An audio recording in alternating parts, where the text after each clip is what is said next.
প্রথমবারের মতো রাজ্যভিত্তিক organic buyer seller meet অনুষ্ঠিত হয় বুধবার। রাজ্যের এক বেসরকারি হোটেলে এই অর্গানিক বায়ার সেলার মিট অনুষ্ঠিত হয়। উপস্থিত ছিলেন মন্ত্রী রতনলাল নাথ সহ কৃষি দপ্তরের আধিকারিকরা। এক সাক্ষাৎকারে মন্ত্রী রতনলাল নাথ জানান, বর্তমানে ত্রিপুরা রাজ্যে অর্গানিক চাষ হচ্ছে। বিভিন্ন ধরনের অর্গানিক চাষ করা হয় ত্রিপুরা রাজ্যে। উৎপাদিত অর্গানিক ফসলের যেন কৃষকরা ভালো দাম পায়, তার জন্য এদিন বায়ার সেলার মিট করা হয়েছে। রাজ্যের বাইরের প্রায় ৩৫ জন বায়ার এসেছে এই মিটে।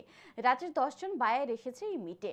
রাজ্যের 10 জন বায়ার এই মিটে অংশগ্রহণ করেছে। রাজ্যের কৃষকরা যেন সঠিক মূল্য পায়, তার জন্য এই বায়ার সেলার মিটের আয়োজন করা হয়েছে। এই বায়ার সেলার মিটে বিভিন্ন সংস্থা তাদের পরামর্শ প্রদান করেছে। মন্ত্রী রতনলাল নাথ জানান, আগামী দিনে আরো বেশি করে ত্রিপুরা রাজ্যে অর্গানিক চাষের উপর গুরুত্ব দেওয়া হবে।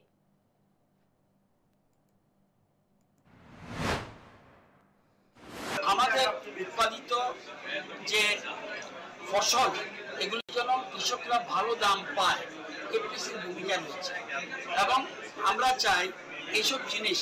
আমি জার্মানি গেছি, আমাদের এই বার্ড চিনির প্রচণ্ড ডিমান্ড, আমাদের কালী খাসা, আমাদের হরিনারায়ণ সব এবং পাইনাপেলের ডিমান্ড আছে। এগুলির জন্য আমরা আজকে বায়ার সেলার মিট করেছি। ফরেন থেকেও এসছে, দুবাই